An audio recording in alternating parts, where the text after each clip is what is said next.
the 1970s, one religious cult gained a following with the promise of a brighter future, but their story would ultimately end in tragedy.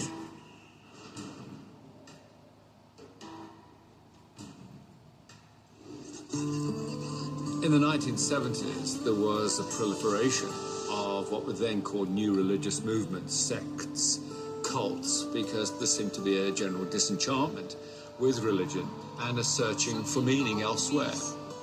Some found new meaning in the People's Temple. Its young preacher, Jim Jones, assisted in attracting hundreds of people over the 70s. Just a warm fellowship and acceptance of all people. And of course, people bought into that religion to such an extent that they're prepared to follow him all the way to South America. In 1977, Jones escaped the bad press that was coming out about him, taking 1,000 people with him from the United States to the small South American country of Guyana. The cult continued into 78, its conditions worsening. Where before he had ruled with love and understanding, he began to say, the people don't understand love, we've got to rule with fear. Drugs made Jones increasingly paranoid, and few people were allowed to leave the compound. In November 1978, Congressman Leo Ryan visited the compound and pierced Jones's charade. However, when Ryan tried to take members back to America with him, he was attacked, escaping to the airport where Jones's lieutenants shot and killed him, and 4 others trying to board the plane. I hit the deck, I lie face down, and next thing I heard, they walking towards us, one of the men.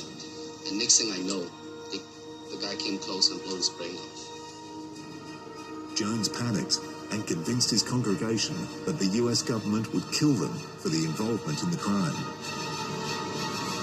At some point, he decided the time was for the whole cult to disappear by their own hand. He gathered them and gave them all a drink, a concoction that contained cyanide, a lethal dose. Some of them, we understand, drank it voluntarily. The ones that didn't drink it voluntarily were at gunpoint and were forced to swallow. It's believed each lived about 5 minutes. Children made up 1/3 of the 900+ victims of Jones's paranoia. Their bodies were found laid in lines around the center of the compound. Jones's body slumped in a throne at the front, with a bullet wound in his head. People were searching for precedents. Where had there ever been mass suicides comparable to this? And they didn't readily spring to mind.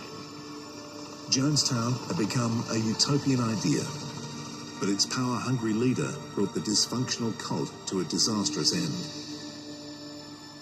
Its members had believed Jones's word and trusted his vision, following the crazed minister into a mass suicide that shocked the world.